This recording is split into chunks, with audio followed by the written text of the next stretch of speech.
Field trips. There's too much to talk about, so we're going to talk about a part of them. Today, the value of recurring field trips. The Christian Principles Podcast is brought to you in partnership with the Herzog Foundation. But bear in mind, the views and opinions expressed here are those of the hosts and not necessarily of the Herzog Foundation.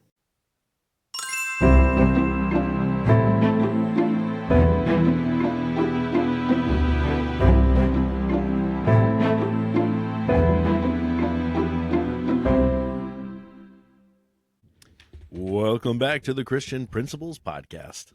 I'm Matt George.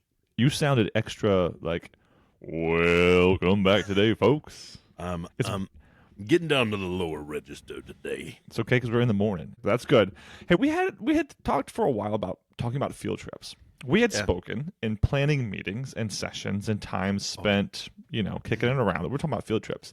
And then when it came to actually talking about field trips, we decided, you know what? We can't just talk about field trips. It's way, as we said 100 times over. Huge. It's too big. We cannot do it. We've got to go smaller. So we're going to go smaller. We're going to talk about the value of recurring field trips.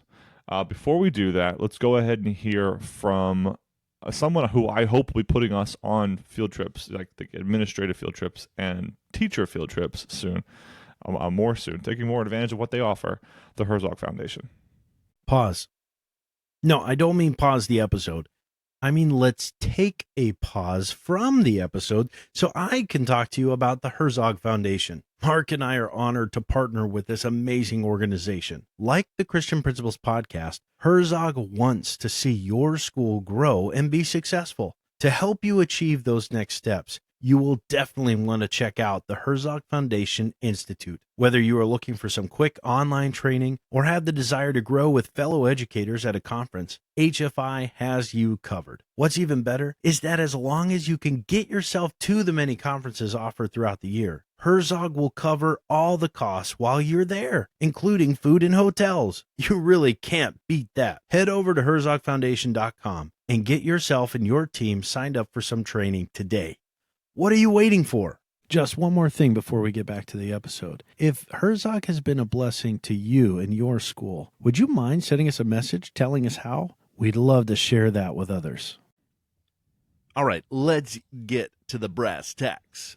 Recurring field trips. These are the field trips that they're on the calendar.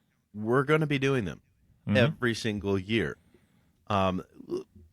Let's I don't think we have to dive into this a ton because, the one beautiful thing about being a school is you don't have the same fifth grade class year after year after year. Absolutely. They're different kids. So you can do the same fifth grade field trip every year, and it's going to be brand spanking new for everybody. And they actually might look forward to it year by year, depending on the class before and feeling like, hey, you guys, this was so much fun, and they tell their friends about it. Right. We should maybe do this like we've gotten away from doing and talk through perhaps the ethical, the missional, the legal sides of things. We're not going to go too deep into the legal ramifications of field trips because we know that when you take students off campus, we are opening ourselves up for a lot of issues that we usually wouldn't otherwise. Let's not take our kids, without parental consent. Yeah, let's especially for us where we have to go out of state a lot, like taking kids without parental permission out of state. State lines, folks. That could be problematic. I didn't even think about that. Yeah, that's a good one. We sit on the beautiful Delmarva Peninsula, Peninsular Delmarva. So we get Delaware like 2 seconds north, go an hour south. We're crossing the beautiful Virginia Eastern Shore. We get to West Virginia within 5 hours. Pennsylvania to 3. Yeah. It's not too hard, even on a go and come field trip to cross a state line. So as opposed to our friends like in Kansas and Texas and wherever else we're listening from. So, okay, but so there are obvious know your rules. Yeah, know your rules. Make sure you have things set up well. And for some that For some, if you have your own busing, if you don't have your own busing, if you are in a urban setting, and so you're using mass transit to bring students to school anyway, it's different consideration for you. You're on an island, like the administrator we're going to talk about today, Mr. Fitt out there in Hawaii. Like you have a limited number of options before you're sailing away or flying away on a jet plane. So. Think through the legal ramifications and obviously think through the logistic issues that you're going to have with field trips. I think we can save that one for another episode. No, absolutely. But we think, and we think, missionally, I suppose there could be a school out there. There's, missionally, we're going to be in-house and keep things in-house. It will help keep things affordable if we don't take a lot of field trips or for whatever reason. Again, I have come around to the idea that missionally, we could make an argument for missions doing a whole lot of different things than I ever really considered prior. But if we're thinking about the totality of a student, the holistic education of a student, it would probably be good to get the student out and about and seeing things. I think the other big thing missionally to think about is I've thought through this, and I've heard of schools that do this, that if we're going to take an educational field trip, then we're going to also take a service field trip. We're going to go out and serve, do a missions trip of some sort. Because as you said, holistically, we're looking for balance as a Christian education, and if we're only taking educational trips, are we truly meeting all those criteria? Being able to sit and think about the missional value of these things is quite interesting, and it's worth your time to do it every time you have an opportunity to do it. But to further focus on what we're talking about today, the value of recurring trips, I don't see a tremendous difference between the missional review of inconsistent field trips and consistent field trips, other than to say, if there is something in your mission or one of the founding documents like your philosophy of education, or when I see a senior who graduates from Zockoll Christian Academy, that senior will have gone to our nation's capital, our state's capital, they will have seen the Liberty Bell, and they would have seen the Statue of Liberty all before they graduate. Like, okay, well that would then absolutely be part of I gotta write it in the curriculum. They're gonna do it every year. I know you came from a school where you had a very consistent. Was it the senior trip was extremely consistent with where senior you trip, went? Junior class trip, and even a sophomore trip. Yeah, there you go. Absolutely. Consistent. So I mean, in those, whether are your class trips considered field trips? I suppose for the value of today's conversation, when I think of recurring field trips, I often think of our younger students. I can't tell you how many times I have seen the pumpkin patch field trip permission slips come through. So many falls in a row as an administrator. I really feel bad for administrators that don't have pumpkin patches near them in the fall. What do you do? Because that is a given for the little ones, I've seen some older ones go too, even above middle school. I do get that. I get that asked to me almost every year, Mr. George. Yeah. How come just the preschool and the kindergartners get to? I want to go to a pumpkin patch. I'm like, listen, I know you're a senior and it was a long time ago, but you did go. Yeah. So I think of it often with the youngers. And it makes sense that those teachers, like you said earlier, it's a new class. The teachers appreciate being able to go consistently to these places. And maybe we do see it older with classes, but Matt, your school right now, does your school sit down and say, okay, we know that in 9th grade, 10th grade, 11th grade, and 12th grade, these high schoolers will see Philly, they will see DC, they will see Dallas, and they will see San Francisco. Do you do that? Do you have a consistent, we want to get them to these places right now for just your high school? I would say that one is, the high school is under reconsideration right now. I think things got shaken up with COVID, obviously, and it's hard to have this discussion without that. But some places that were easier to get into before COVID maybe aren't as easy to get into now. True. But yes, in general, we always try to consider, a DC trip, a Philadelphia trip, those kind of bigger ones that are easy for us anyway. Even Baltimore, my mind goes back to less of like, okay, I want my ninth grade every year to visit this, or my 10th grade every year to visit this. I think a lot more when it comes to high school in realms of like, okay, for every 4 years, we're going to blah, blah, blah, and then we're going to take the group of the high school. But, Okay. but even when we go back to the younger ones, with those consistent field trips, I think of it less when it comes to, curriculum based, like what are they learning about? Because, your schedules might change.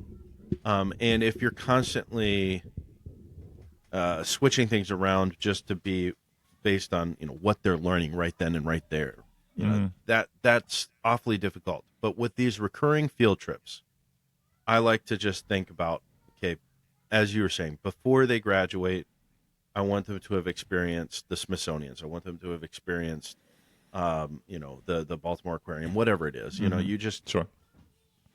regardless of what they're learning right now, we're going to make sure we have other field trips that deal with what they're learning right now. But these recurring ones, just looking kind of big picture, like what do I want?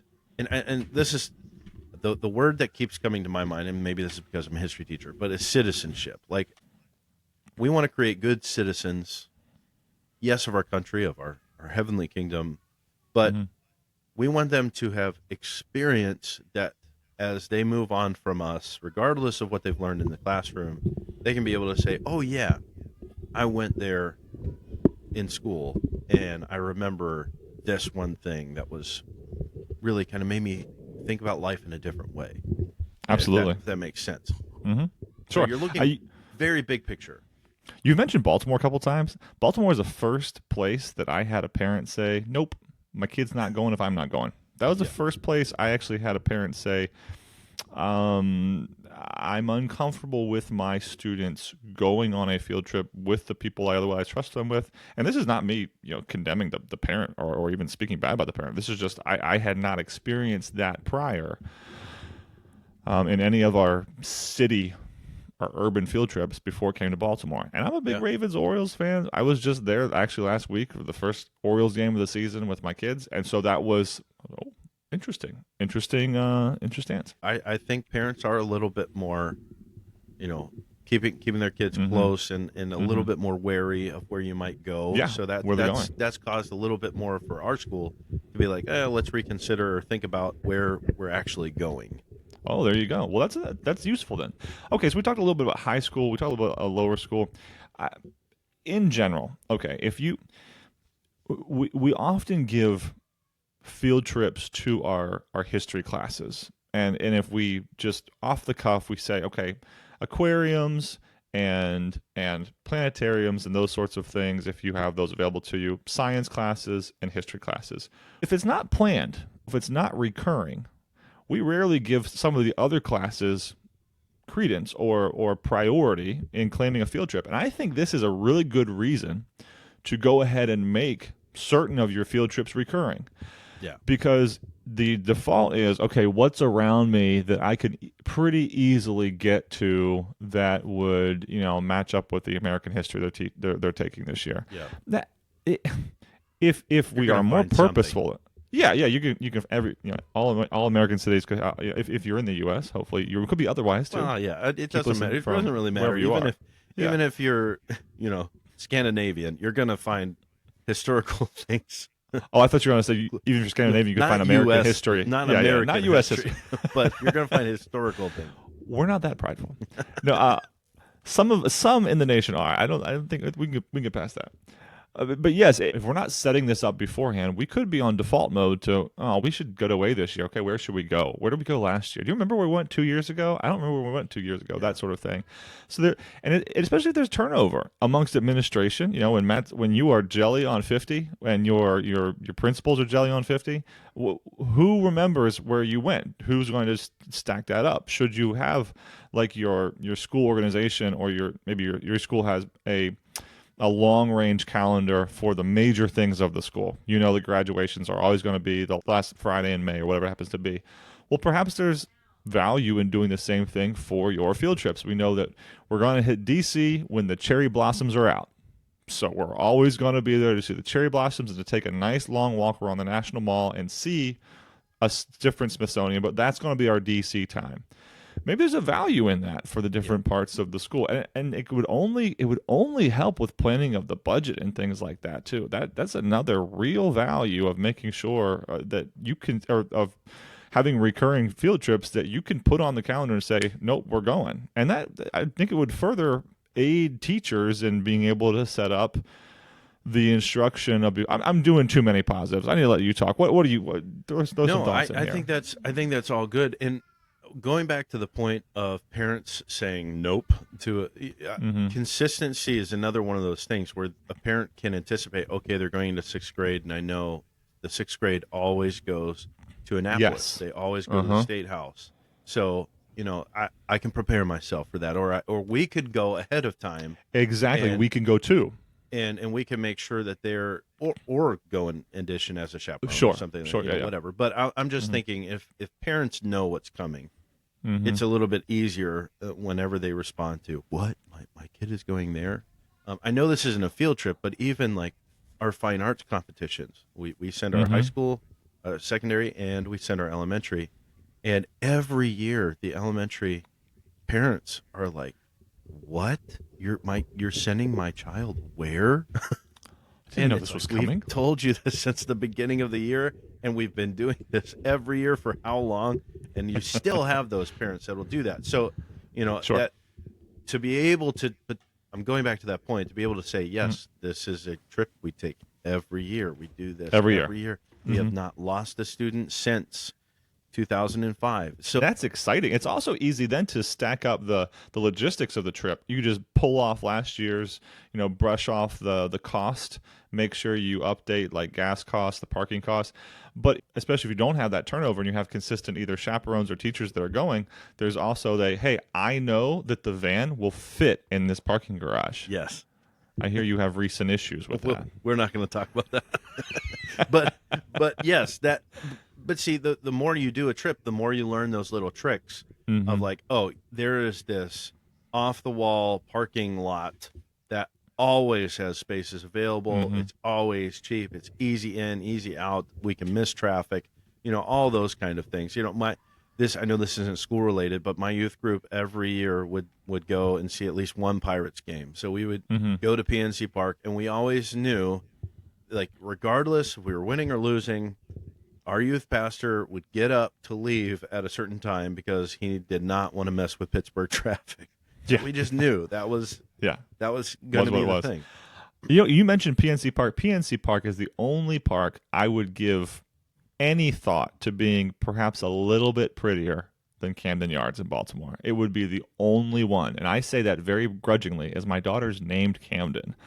But PNC Park is gorgeous from the right place. I think of Camden as a historical park. Three true. Rivers, First of its kind, Rivers would have been that, but that's no longer in existence. Yeah. But PNC, Rest in peace. Beautiful.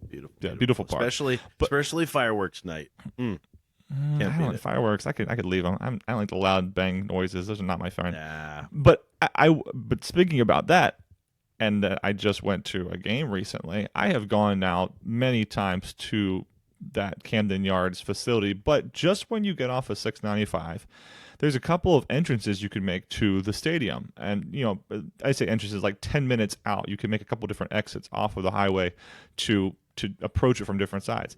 I made the mistake this time of forgetting that when I was just throwing out my Google Maps to just get a roundabout time as to I can expect to be there for planning, I put in Camden Yards specifically, not the parking lot I was going to. Whoop. So this time I messed up. And even something as simple as that, remembering that next time for the driver, for the teacher, whoever is going, huge deal. And again, if you are making these trips consistently, there's a higher chance of you're going to overcome some of those small problems. And you're going to write up a list that you can go back to every year for new chaperones and say, remember not to do this, don't do this, don't do this.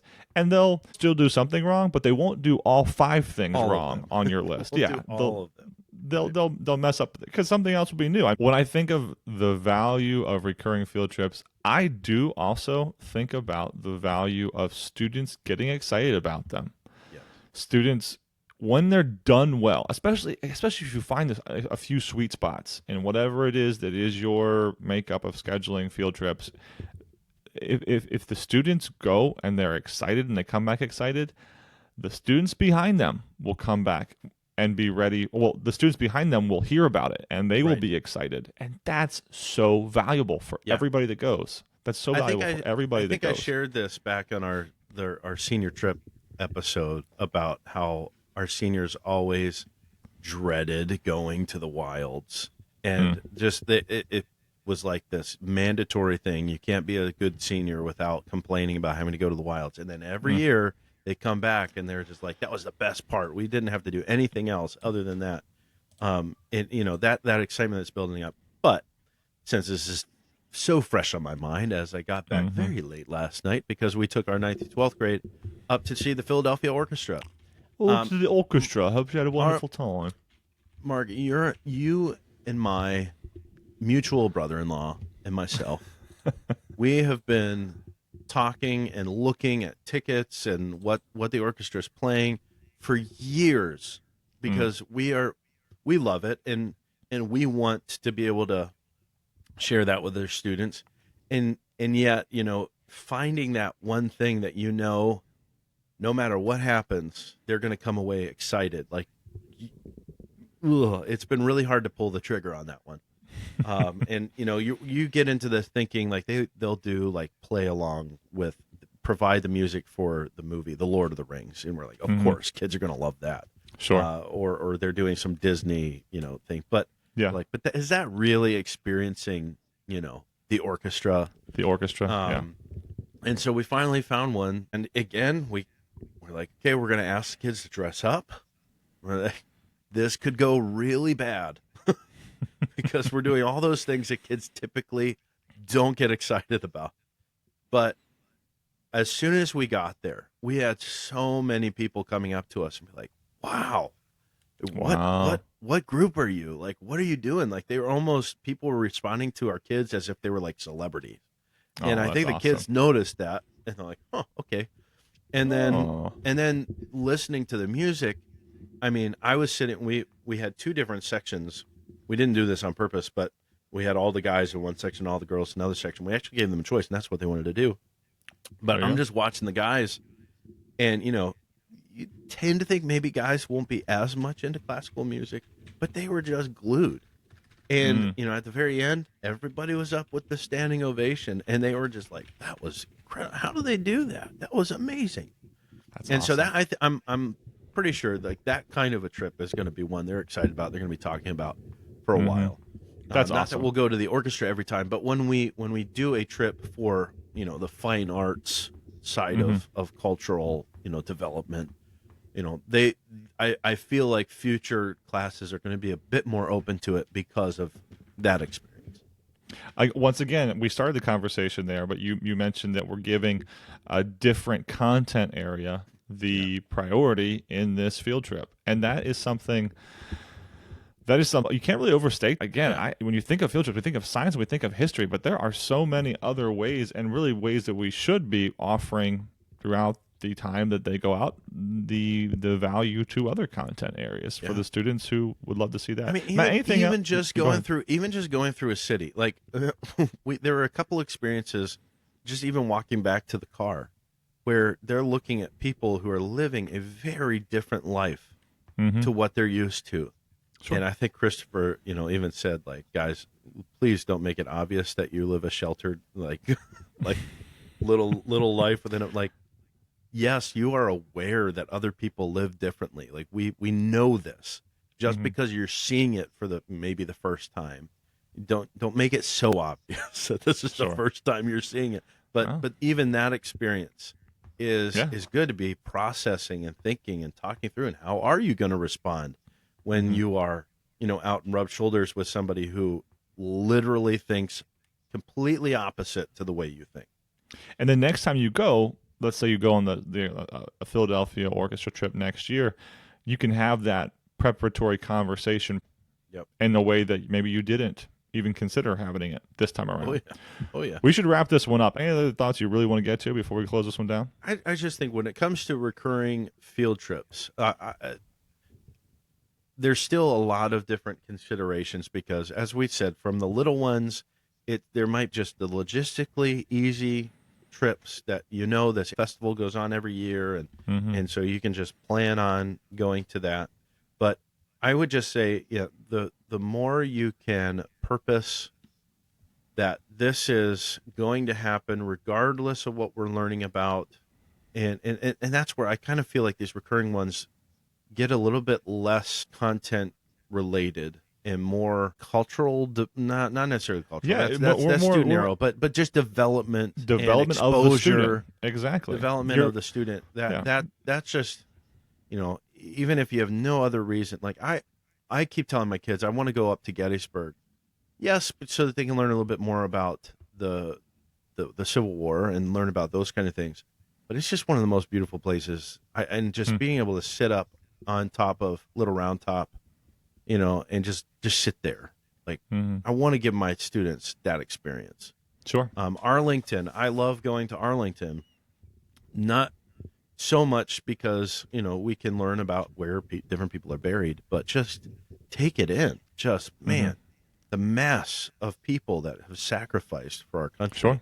And as you said, the cherry blossom time it's breathtaking. It's amazing. Your history teacher's showing though, just a little bit. I know, right but now. So. I'm saying regardless of the historicalness of it, like there are other aspects. Even as I said with Philadelphia, just being able to see how many people travel by a bicycle as opposed to using cars, because there's cars literally parked in the middle of the road. And when I think about the students getting prepped for a field trip, otherwise, hopefully you do a little bit of like, this is what we're going to be doing today, and here's the things I want you. These are the objectives of why we're going to go, and then you do a little bit of a, as they walk away, a little bit. Hey, what did you think about that? How did you learn these things? Some teachers even do like a worksheet or a quiz based on it. There's as much value in doing that with the students who are able to think through it about the social situation that they're walking into, the people, as you've been saying, the people, the context of just the living, the culture, the atmosphere of the people living there, as there is in what they're seeing. This has been great, and we don't want to say that there's no value in the new ones each year, but this one's been focused on recurring. In fact, I think we're gonna, when we get to that one, I would say there's almost equal value in saying, hey, we're talking about this, and here's something that's going on right now that's unique, and it doesn't happen every time. Let's go, but let's save that for next time. Let's do it. Let's leave it for next time. Take us to our Christian Administrator Spotlight. Well, we've already alluded to our Administrator Spotlight for this episode because Mark and I got an email from this individual. Jimmy Fitt is the principal. Jimmy Fitt. That's a great name. That is a great name. But he's the principal at Doris Todd Christian Academy. They're in Maui.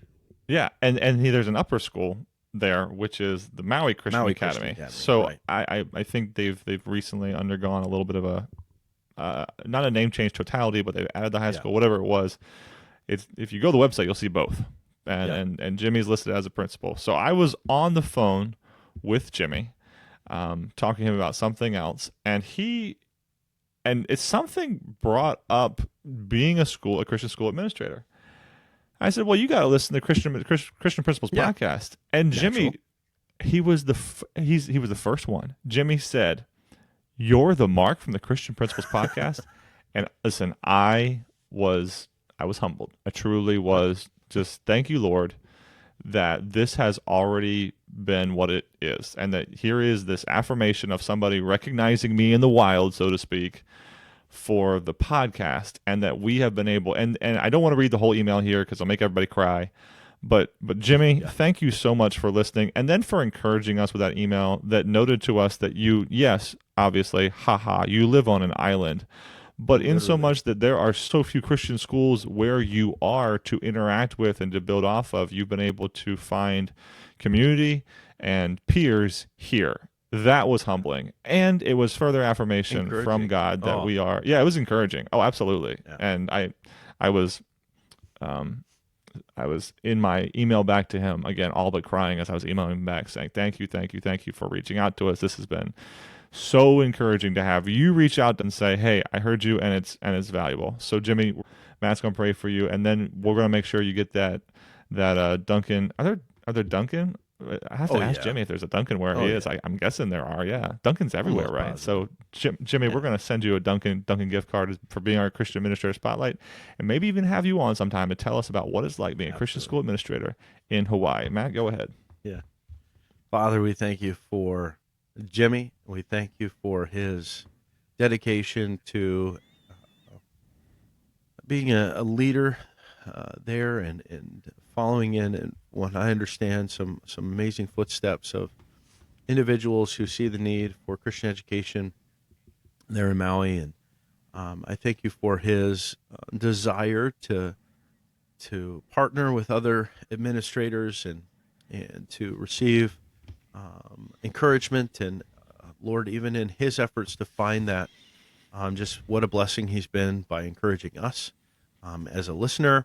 And I thank you so much for what he and his team there are doing, and I just pray that you would continue to uplift, encourage, and may he find even other fellow laborers that can link arms and make that school stronger. But Lord, we as a church, as a nation, can continue to see Christian education growing and prospering, all for your honor and glory. Thank you again in Jesus' name. Amen. Amen. All right. Thank you all for listening so much. Matt, anything you want to close us out with? I mean, enjoy those field trips, and hopefully you got one of those where you can just ride along and enjoy the show as well, because yes, the trips are for the kids, but sometimes we get to enjoy them too. Thanks for growing with us today.